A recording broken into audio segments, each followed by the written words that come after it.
Hi, welcome back. In this video, I'm gonna walk you through the entire drawing process of my imaginative drawing project named Mystic Muse. So let's get started. And by the way, this drawing is part of our new tutorial series on Patreon, which is specially designed for our top tier members. This new tier offers personalized critique sessions, email consultation, and a new life-size drawing every month. It's like having a mentor right by your side as you navigate your artistic journey. So visit the link in description and join this tier today. So these are the art supplies I'll be using for this drawing, and you can pause the video right here to note them down. I'm using this premium 350 GSM paper by Gruppo Coordinance, which was imported from Belgium, and the drawing position area is 25 x 20 inches. But the surface of this paper is quite similar to the ordinary chart paper, so you can use whichever is available. As the drawing portion area is 25 x 20 inches, so I will divide it into a grid of 25 x 20 boxes, and each box will be of 1 x 1 inch. So first of all, I'm adding these small lines on the top. I'm marking all the consecutive inch markings on the scale, and this will divide this whole area into 20 equal parts. Just like this. I'm now repeating the similar process and adding these small lines at the bottom as well. Moving on to the rows, and I'm marking the rows just like the way I did the upper portion. I'm marking consecutive inches on the ruler to get 25 blocks. Make sure to hold the pencil from the very end so that you can draw this grid with a very light pressure, and also avoid accidental indentation due to higher pressure on the pencil. This technique will help in getting a very light grid, which you can easily erase later on during the drawing process. And when you're done with the small lines on the right side as well, join these dots, and that's how you will get all boxes of the same size. Make sure to do this process very carefully and precisely, as this is the most crucial step of your drawing. One wrong placement or step and you can easily ruin the whole artwork. So take your time while making these grids. Okay, so it's time to start outlining, and this is the part that requires some observation skills and judgment. All you have to do is focus on a single box at a time, note the intersection points between outline and grid lines, and then sketch the outline for that specific box on your drawing paper. So you just have to try and focus on the individual scales of the grid and treat each part of the grid separately. Identify key reference points within each grid square, such as intersections of the lines or corners of the shapes. These points help you accurately transfer the image from the original to the grid. And by the way, you can get access to our premium content and support this channel through Patreon. You can sign up through different membership levels and get access to all the outline and grid references, etc. We have an ever-growing library of hundreds of exclusive and real-time tutorials, and you will also get access to 4 new tutorials every month. You can also post your artworks in our active community of patrons and participate in our weekly critique sessions where I give my honest and positive critiques on your artworks, so you can improve your skills and get better with your drawing. Visit the link in description and become a premium member today. Now before filling the background, I'm darkening the outline of the horns by using a golden 180 color. I'm using my Faber-Castell Polychromos color pencils. In this way, the outline won't fade away in the whole background shading and blending process. Okay, so let's start filling the background. And first of all, I'm going to use my homemade 8p graphite powder with a cotton ball to shade the background. But I was not satisfied with the intensity of the shade I was getting with this normal 8p powder. I wanted to achieve a really dark and pitch black with a matte effect, so I preferred to use powder from an actual 8p pencil, and for that I'm just scraping the pencil on the lead sharpener or scraper and collecting the powder on it.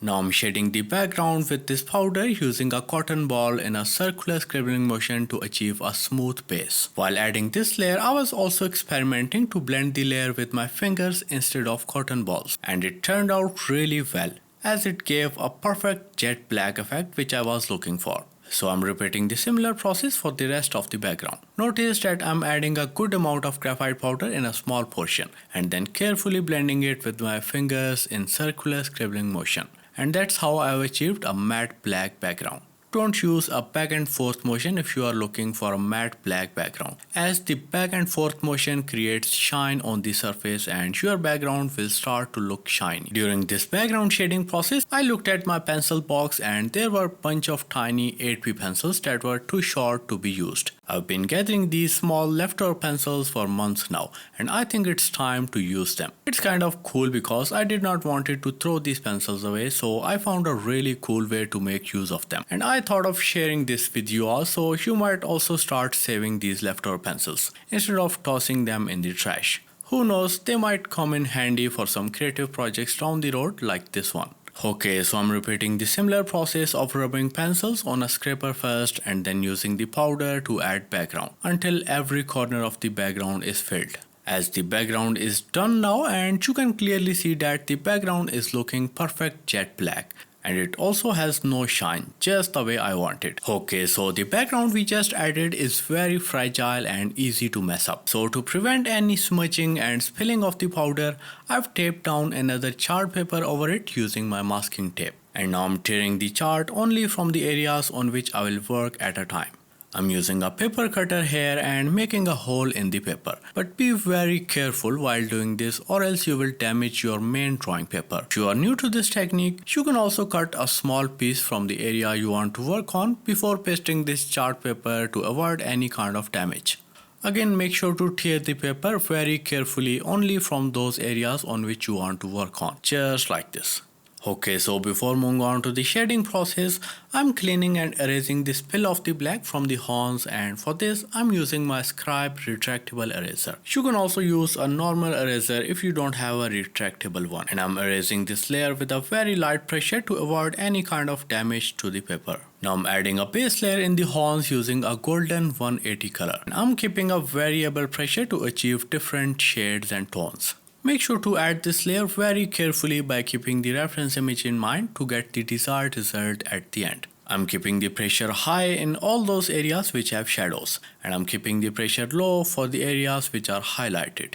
This lower left portion is the hair part, so I'm adding these slightly curved strokes to mimic the hair clusters. Okay, so before moving on to the contrast, first of all, I'm sharpening the tip of my 3B pencil by rubbing it on a rough and textured surface like this, and then adding a layer with a lower pressure and angle over the base layer to achieve required darkness. I'm adding this layer in all those areas on which light is not hitting, making them appear darker. And then it's time to blend these layers together, and I'm using a blender pencil and going over the previous layers very carefully to get a seamless blend.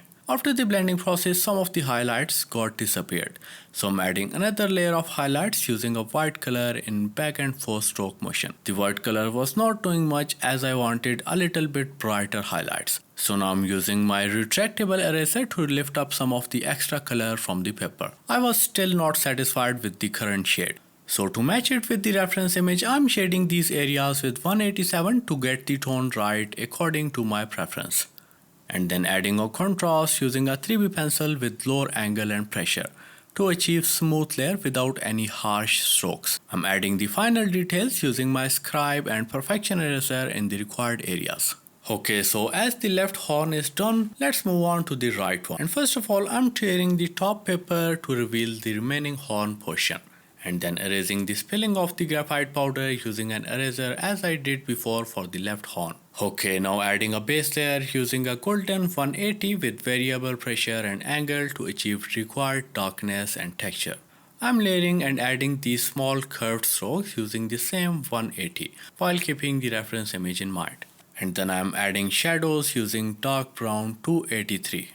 I'm adding these curved strokes, mainly focusing on the right side of the horn's outline, as this portion is relatively darker than the rest of the portions. While working on the left horns, I added the base layer and contrast first and then blended these layers afterwards, which made the area look a little bit blackish as you can see here. So to avoid it, I've added a base layer first and then added shadows using darker brown color. And to add the first layer of contrast, I'm using my gray 274 over the previous unblended layers. This step will add the required contrast shade without making it blackish or dull while also blending the layers together. I'm using 180 again to add the base layer in this center portion with variable pressure to achieve a realistic base texture for the hair. Okay, so for the final layer of contrast and texture, I'm using a 3B pencil and adding these curved strokes first with a sharp tip, and then adding these dots and texture using the same 3B pencil.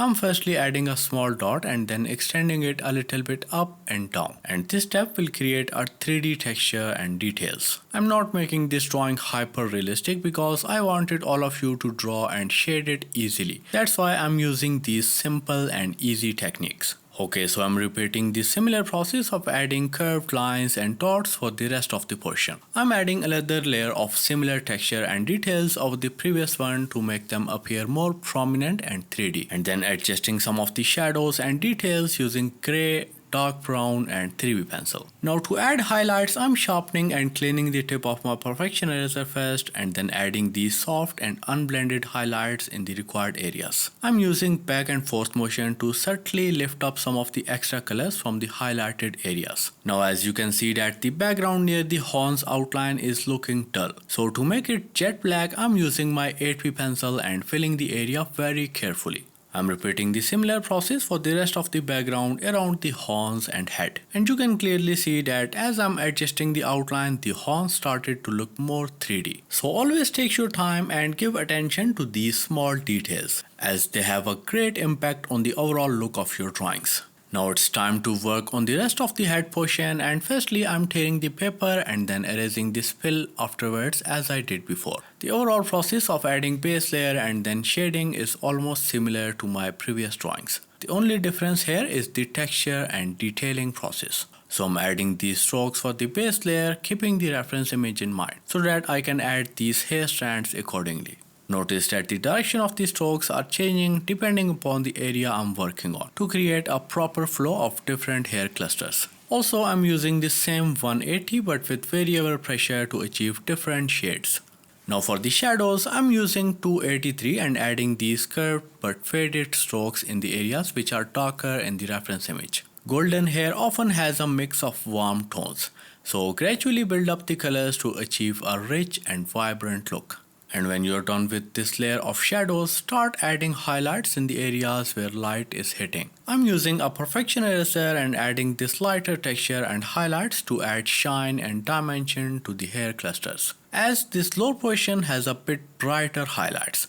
So I'm shifting towards the mono zero eraser with a flat and clean tip to add the rest of the highlights. As I always say, make sure to keep your mono zero eraser clean and sharp at all times during this entire erasing process. Okay, now it's time to fine tune these highlights I've just added to make them look more realistic and detailed. And for that, I'm using my dark brown color and adding these small strokes in between the lighter ones to make them pop up a little bit more by creating depth around them. I'm going back and forth with my mono zero eraser, dark brown and golden color to achieve required results. And now it's time to add contrast, and for that I'm using a 3B pencil as I did before, and then adding these small strokes in between and over the previous ones to get a cohesive result. This step will make the hair portion look more 3D and realistic. It shows how important it is to add depth and contrast in your drawings, and if you don't use the right shading and detailing, your drawings won't look realistic. Okay, so I'm again using my 8B pencil and darkening the background near the head portion to get a crisp and sharp outline. Now moving on to the face, and first of all I'm shading and darkening the directional lines first using a 3B pencil so that they don't disappear in the blending process. I'm keeping the angle on the pencil low to add a smooth base layer without any harsh lines or shades.